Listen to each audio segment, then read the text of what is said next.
আজকে আমি কথা বলবো মুভি ম্যাজিক মোমেন্টসে আওয়ারাপান 2 ছবিটা নিয়ে। তো এই ছবিটা দেখলাম, তো এই ছবিটা কিরকম হলো, এই ছবিটাকে ঘিরে কিন্তু অডিয়েন্সদের বেশ একটা ইমোশনাল তোমার এক্সাইটমেন্ট ছিল। তো আওয়ারাপান ছবিটা আমরা জানি 2007 সালে বেরিয়েছিল, এই ছবিটা বিশাল একটা হিট ছিল। তো এই সেই হিট ছবিটা সিকুয়েল, এটা আওয়ারাপান 2 ছবিটা। ইমরান হাশমি ফিরেছে তার আইকনিক ফ্র্যাঞ্চাইজে। তো এইবার যেই যে এক্সাইটমেন্টটা ছিল এবং আওয়ারাপান ছবিটায় যে ম্যাজিকটা ছিল, সেই ম্যাজিকটা কতটা ক্রিয়েট করতে পারলো আওয়ারাপান 2 ছবিটাতে, তো সেটাই আজকে কথা বললো মুভি ম্যাজিক মোমেন্টসে। তো চলুন ভিডিওটা। আওয়ারাপান 2 ছবিটা যদি আমি আওয়ারাপানের সাথে যদি কম্পেয়ার করি, তাহলে আমি বলবো আওয়ারাপানের মতন হয়নি, কিন্তু একেবারে খারাপ না, মানে একটা ঠিকঠাক ছবি হয়েছে। এই ছবিটার অন্যতম হাইলাইটই হচ্ছে ইমরান হাশমি। ইমরান হাশমির অ্যাক্টিং পারফরমেন্স এবং ওকে যে লুকটা দেওয়া রয়েছে অনেকটাই মানে সিমিলার টু যাকে বলে আওয়ারাপানের মতনই, যেহেতু সিকুয়েল এটা। তো সেটা ক্যারেক্টারের সঙ্গে ভালো মানিয়েছে এবং ক্যারেক্টারটা খুব সুন্দর প্লে করেছে। ওর ডায়লগ ডেলিভারি দারুণ লাগছে, ইমরান হাশমিকে দেখতে, স্ক্রিন প্রেজেন্স দারুণ, চেহারা বানিয়েছে, এক্সপ্রেশন খুব ভালো হয়েছে। ছবিটার গল্পটা আমি খুব ছোট করে বলছি। ছবিটার গল্প হচ্ছে ইমরান হাশমির ক্যারেক্টার একদম খুব ইমোশনালি ব্রোকেন একজন, যে একটা বাচ্চা মেয়েকে তোমার কুড়িয়ে পায় এবং সেই বাচ্চা মেয়েটাকে সে একটা আশ্রমে দিয়ে আসে। তারপর সেই বাচ্চা মেয়েটা যখন একটু বড় হয়, তো সেই বাচ্চা মেয়েটাকে একটা ফ্যামিলি এসে ওই আশ্রম থেকে অ্যাডপ্ট করে। কিন্তু অ্যাডপ্ট করার পর ওই ফ্যামিলিটা মারা যায়, আমি সেটা বলছি না। এবার ফ্যামিলিটা মারা যাওয়ার পর কি হয়, মানে সাথে সাথে কি হয়, ওই বাচ্চা মেয়েটা কিডন্যাপড হয়ে যায় এবং চাইল্ড ট্রাফিকিং এর সঙ্গে জড়িয়ে যায় এবং ওকে ব্যাংককে তোমার পাচার করে দেওয়া হয়।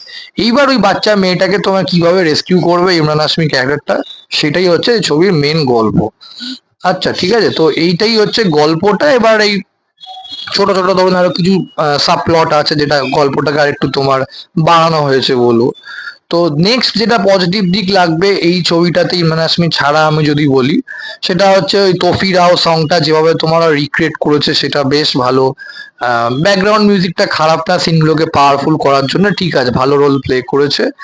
আর ডার্ক ভিজুয়ালস তোমার সিনেমাটোগ্রাফিটা একদম আছে, যেহেতু ওই ব্যাপারগুলো যেহেতু রয়েছে তোমার গ্যাংস্টার চাইল্ড ট্রাফিকিং, তো ওরা ভিজুয়ালসটা একদম ডার্ক রেখেছে, তো সেটা খারাপ না।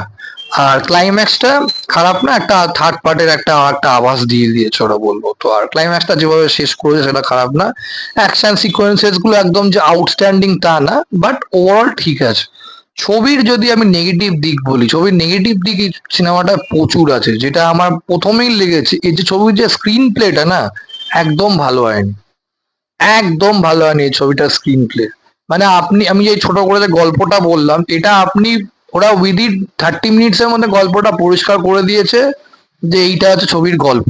সেটা আপনি দেখেও মানে 30 মিনিটসও লাগবে না, 10 থেকে 15 মিনিট দেখলেই আপনি বুঝে যাবেন যে ছবির গল্প কি হতে চলেছে। মানে ভীষণ প্রেডিক্টেবল। আচ্ছা আচ্ছা, ইন্টারভাল ব্লকটা খারাপ না, ইন্টারভাল ব্লকে একটা টুইস্ট আছে, সেটা খারাপ লাগবে না বলবো। আচ্ছা, প্রত্যেকটা সিন মানে ধরুন কি সিন, যে কোনো ধরুন সিন চলছেন আপনি দেখছেন সিনেমাটা, তো তার আগে আপনার মাথায় এসে যাবে যে এবার এটা হতে চলেছে, আর ঠিক সেটাই হবে। তো এক্সিকিউশনটা না ঠিক প্রপার ভালোভাবে হয়নি আমি বলবো। ডিরেকশনটা আমি বলবো আর একটু স্ট্রং হওয়া উচিত ছিল, কারণ তুমি যখন জানো যে আওয়ারাপানের মতো ছবি সিকুয়েল করছো, আর ওই ছবিটা সবার মোটামুটি মুখস্থ, তো তার খুব স্ট্রং স্ক্রিন প্লে বা স্টোরি থাকলে তবেই এই ছবিটা বানানো উচিত ছিল। আমি বলবো না যে আইডিয়া কনসেপ্ট ওয়াইজ খারাপ, সেটা খারাপ ছিল না, কিন্তু প্রপার এক্সিকিউশন, কন্টিনিউটির অভাব, একটা সিনের পর একটা সিন এত দ্রুত গতিতে চলে আসে যে আপনি হঠাৎ বুঝতেই পারবেন না যে অ্যাকচুয়াল হলোটা কি। মানে সেই সিনটা আবার পরে লাস্টে এসে বোঝা যাচ্ছে যে কি হয়েছে, কিন্তু সেই সিনটা মানে খুব ফাস্ট কাট ছবিটা, ভীষণ ফাস্ট কাট, মানে গল্পটা যতটা ফাস্ট পেসেটে এগোয়, ছবিটাও একদম তাড়াতাড়ি ফাস্ট পেসেটে এগোয়, স্ক্রিন প্লেও তাড়াতাড়ি ফাস্ট পেসেটে এগোয়। মানে কোনো ক্যারেক্টারকে ঠিক সেভাবে মানে ভালো করে ডেপলি লেখা হয়নি। যখন আপনি একটা ধরুন ভিলেন রাখছেন, নিজে নেগেটিভ ক্যারেক্টারটা পার্ট করছে, যে সেটা খুব ভালো পার্ট করেছে, আমি ভাবছিলাম তাহির রাজবাসিন ওটা, কিন্তু সিনেমা হলে গিয়ে দেখলাম সেখানে তাহির রাজবাসিন না, বাট অনেকটা লুকা লাইক, কিন্তু ভালো পার্ট করেছে, এটা খুব ভালো পার্ট। তাহলে তো আপনি রাখছেনই বা কেন ইয়েকে তোমার শাবানা আজমিকে নাফিসার চরিত্রে, একজন গ্যাংস্টার দেখাচ্ছেন যে এই সমস্ত কাজের সঙ্গে জড়িয়ে তোমার এই স্মাগলিং বলুন, ড্রাগস বলুন, চাইল্ড ট্রাফিকিং বলুন, তার ক্যারেক্টার পুরো হোল 2 ঘন্টা 15 মিনিটের সময় তার হার্ডলি তার সিন রেখেছেন 3 থেকে 4টে। তার ক্যারেক্টারটা কিছু মানে দেখানোই হয়নি ভালো করে। তাকে স্ক্রিন টাইম তাহলে কেন দেওয়া, তো তাকে রাখারই কি দরকার, যখন ওই ছেলেটাকেই আপনি মেন নেগেটিভ ভিলেন রাখছেন না, তাকেই রাখতে পারতেন, কোনো মানে নেই। সাবান আজমি ক্যারেক্টার পুরো ওয়েস্ট সিনেমাটাতে বলবো। আর মানে ডিরেক্ট প্রচুর সিন, মানে আপনি আগে থেকে বুঝে যাবেন যে এটা হতে চলেছে, আর ঠিক ওটাই হচ্ছে এরকম ব্যাপার। আমি আগেই বুঝে যাচ্ছি এবার পরের সিনটা এরকম হবে, আর ঠিক থাকে, খালি ইন্টারভিউ ব্লকটা বুঝতে পারি টুইস্টটা হবে। তো সেটা ঠিক আছে, খারাপ না, কিন্তু এত ফাস্ট পেসের যদি রাখেন, এমনি ভালো যাদের একটু এন্টারটেনমেন্ট হিসেবে পছন্দ করেন, যারা ডেপলি যদি থ্রিলার দেখতে না চান, তাদের হয়তো ডিসঅ্যাপয়েন্টেড হবে না আমি বলবো। আর যারা খুব ইন্টারেস্টিং এনগেজিং স্টোরি স্ক্রিনলে থ্রিলার দেখবেন, তারা আমি সাজেস্ট করবো এটা না দেখলেও পারেন, কারণ এটা তাদের ভালো লাগবে না। মানে এত দ্রুত গতিতে সিনগুলো এগোয় যে আপনাদের মানে মনে হবে যা বাবা, এই তো সিনেমা শুরু হলো আর শেষ হয়ে গেল, মানে ওই থ্রিল ব্যাপারটা পুরো মিসিং, যেটা আওয়ারাপানে ছিল আমি বলবো। আর যদি এমনি এন্টারটেনমেন্ট হিসেবে দেখেন যে হ্যাঁ যাবো দেখবো, ওই আওয়ারাপানের এই নস্টালজিক ব্যাপারটা ফিল করবো, সেটা ভরপুর পাবে। নস্টালজিক ব্যাপার আছে, এমন কিছু সিন আছে যেটা আমি বলছি না স্পয়লারের জন্য, সেই সিনগুলো আপনার সত্যিই ভালো লাগবে, সেগুলো ওই নস্টালজিক ব্যাপারটা ফিল করবেন, সেটা রাখা হয়েছে ওই জন্যই ভালো লাগবে। কিন্তু এক্সপেক্ট বেশি করলে ছবিটা থেকে ডিসঅ্যাপয়েন্টেডই হবে, কেননা খুবই অ্যাভারেজ ছবি হয়েছে বলবো। নেহাত ইমরান হাশমি পারফরমেন্স খুব ভালো ছিল, আর অনেকটাই ডিরেক্টর ইমরান হাশমির ওপরই বেশি মানে ডিপেন্ডেন্ট হয়ে গেছে বলবো। বাকি ক্যারেক্টার গুলোকে আর একটু স্পেস দেওয়া হয়েছিল তাকে, সেই ক্যারেক্টার গুলো ঠিকঠাক ভাবে লেখা দরকার ছিল, সেগুলো হয়নি। তো খুব মানে সিন গুলো, কোনো সিনই খুব যথেষ্ট এনগেজিং না, কোনো সিন যথেষ্ট ডেপথ না, জাস্ট ওই ডার্ক ব্যাপার সিনেমাটিক ভিজুয়ালসে আর আওয়ার আপানের স্টাইলে বানানো হয়েছে পুরো। আর খুব তাড়াতাড়ি সিনগুলো তোমার হচ্ছে, আর কিছু জায়গায় একটুখানি ওই টুইস্ট অ্যান্ড দেন হালকা একটু কিছু স্ক্রিন মানে সিনগুলো ইম্প্যাক্টফুল, ব্যাস বই শেষ। তো এই হচ্ছে আওয়ার আপান 2 ছবির আমি বলবো রিভিউ। ওভারঅল ঠিক আছে, দিশা পাটানির অ্যাক্টিং পারফরমেন্স ঠিকঠাক লাগবে, একটু ইমপ্রুভ করছে আমি বলবো।